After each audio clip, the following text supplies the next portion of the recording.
Alright, so in this video we're checking out the Qlife Cityone. This bike comes in a few different versions on the Amazon link.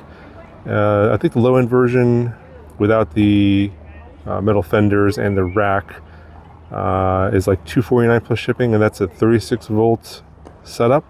This one here is a 48 volt setup. This is the high-end version with the, basically it's got all the accessories except for the front basket. It's got the front and rear fenders, they're metal, and the rear metal rack. This one's a 48 volt system, 499 watt hour battery, 10.4 amp hours, and the motor is a 1000 watt peak motor. So the range is going to be from 40 to about 65 miles max. Let's say about average, about 50 miles.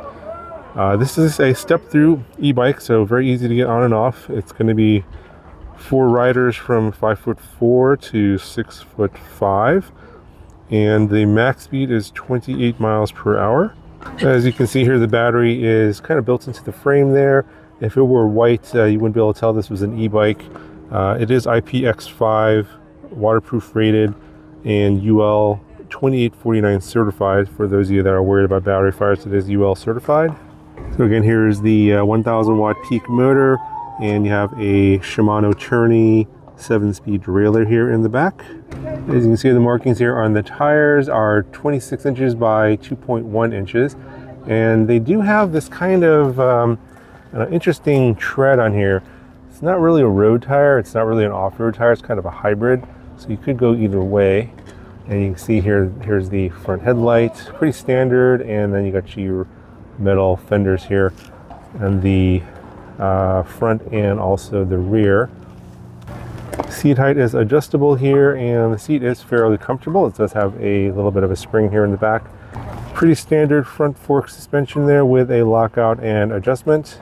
Here's a look at the handlebars, kind of a cruiser style handlebar with your standard brake levers here on both sides. You do have an attachment here for the front basket, which I did not get. Got mechanical disc brakes here, 160 millimeter rotors.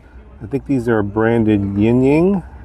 And here's what the rear disc brake looks like, also 160 millimeter mechanical disc brakes. Here's a look at the shifter, 7-speed Shimano shifter, SIS, and you have a thumb throttle here, got a standard grip here on the right and on the left. And here's a look at the computer. Got your odometer reading there, trip odometer. Also the battery voltage is currently at 46.4 volts. Full voltage is 54.6 volts. And then you have your mode there for your pedal assist. So it's at 3 right now. I think max is at 5.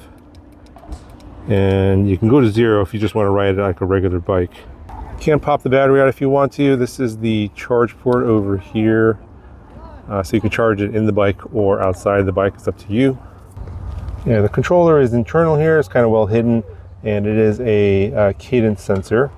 The bike's not terribly heavy, it's around 55 pounds, I believe. And I think the battery weighs about 15 pounds, so if you want to need a little help getting it into a car or trunk or van, something like that, you just take the battery out and make it a little bit lighter. All right, so at this point, let's go ahead and give it a speed test and a ride test, and I'll tell you my conclusions at the end of the video. Okay, we'll start off with the pedal assist test here, and we'll be in level 1 at a stop. So the motor kicks in about half a crankshaft rotation, and you can hear the little rocks being kicked up from the street that hit the metal fenders are a little bit annoying. It happens occasionally, but yeah, we're at about 9.8 miles per hour in level 1, and this is a cadence sensor, so not going well, I'm not freewheeling yet. I'm in gear 4, so we'll go ahead and bump it up to level 2.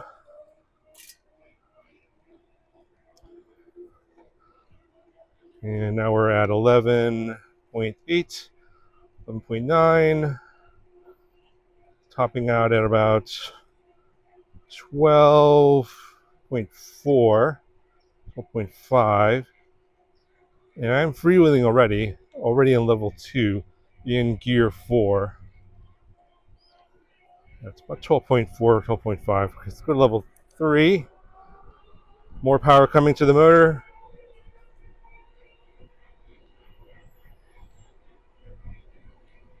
And I'm totally freewheeling now. But hitting about 17.5 miles an hour in level 3. All right, let's try level 4 now.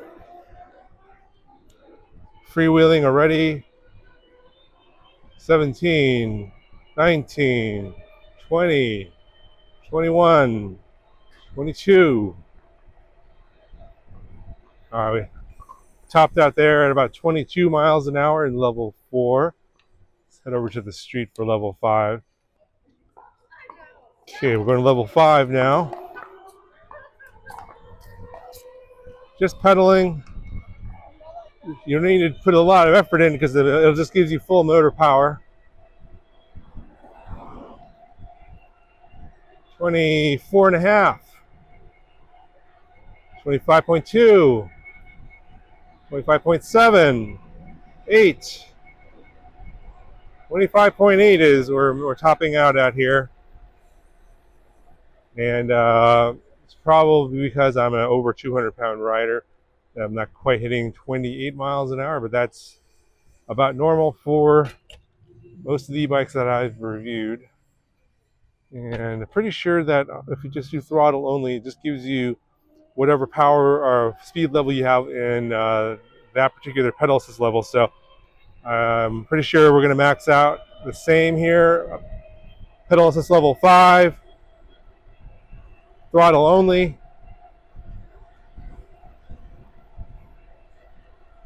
A little bit less, 23.8. I saw about 24.1. Okay, so throttle only, it's a little bit less on max power.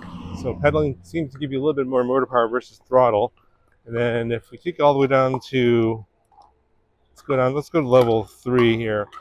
Throttle only. It's going to be similar to what I got on pedal assist.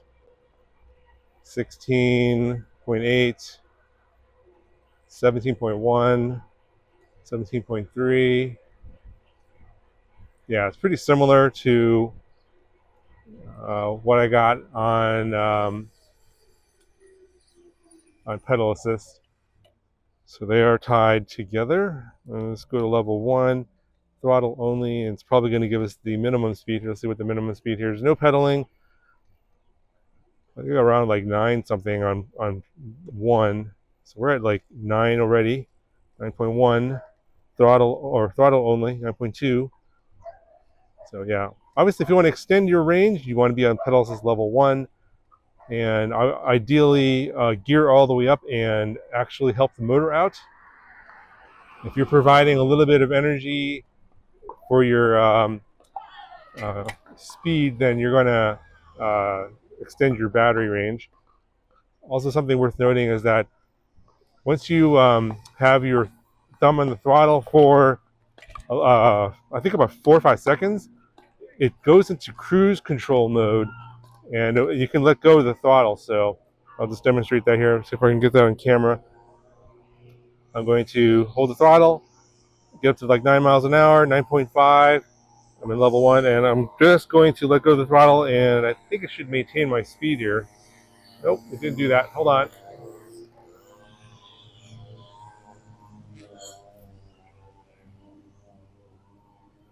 So I think I have to wait until it tops out.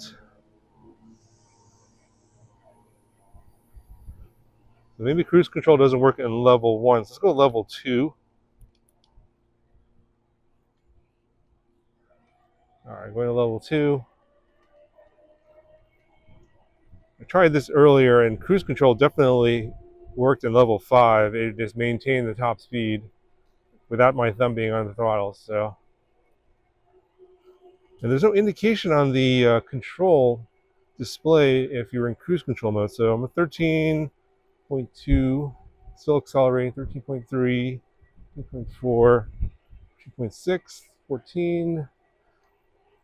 Okay, I'm gonna let go now. Top that at like 14. There we go. Now it kicked in. I think you have to hold it down until the speed tops out, and then it should kick in the cruise control. But it is slowing down, but very slowly. So I've hit the brake here. Just tap the brake, it turns off the cruise control, and then you slow down very quickly. The motor kicks off completely.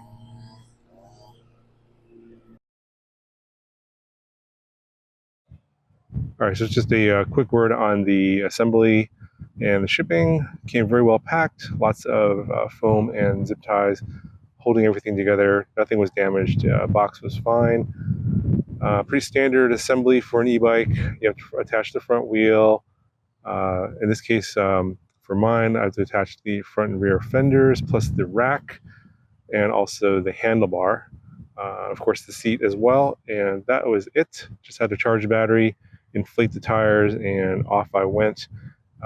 The one thing to note regarding the fenders, if you get the version with the fenders, is the silver metal holders on the side determine the angle at which the fenders are aligned to the wheel. So you'd have to bend those a little bit to get them lined up right. So you have to do that before you screw them on. Other than that, not much really to be concerned about. Everything was fine. If you don't line up the fender, of course, it'll rub against the wheel because it's very close to the wheel. So there's something to be aware of. All right, quick little ride around the neighborhood and give you my thoughts and conclusions on this bike. So just giving you an idea of what it looks like on some streets here. Probably would stick to asphalt sidewalks for something like this, even though it has a little bit of road tread or off-road tread. I would probably stay away from those kind of surfaces. Sure, this bike, at least this version with a 1,000 watt peak motor, can handle it, and you can definitely do hills and stuff like that, but this is definitely not meant for that. This is a commuter e-bike, so stick to the city, streets, sidewalks, etc. Overall, the bike's fairly comfortable to ride. Front fork suspension does handle some small bumps, without any issues. Seats comfortable, and again, as long as you're sticking to some streets, some paved surfaces, should be totally fine. That's why I would also avoid off-roading, because you don't have any rear suspension on this bike. The stem for the handlebar is adjustable, so if you don't like the angle that this provides out of the box, which I think is fine, but if you wanted to sit more upright, you can adjust that back a little bit further. So some people prefer a little bit more upright position like this, but I'm okay with leaning over a little bit. It's no problem. Again, this has mechanical disc brakes to meet this sort of budget price point. So if you're looking for, if you're going to be primarily looking for this bike for top speed, you may want to look for something else in terms of like getting hydraulic disc brakes. Overall, the frame construction seems pretty solid.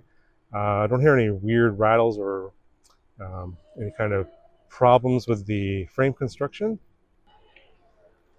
And especially at this price point, under $500 for an e-bike, definitely good quality in my opinion. Anyway, if you guys want to check it out, there'll be a link in the video description. That'll do it for this video, and I'll talk to you guys in the next one.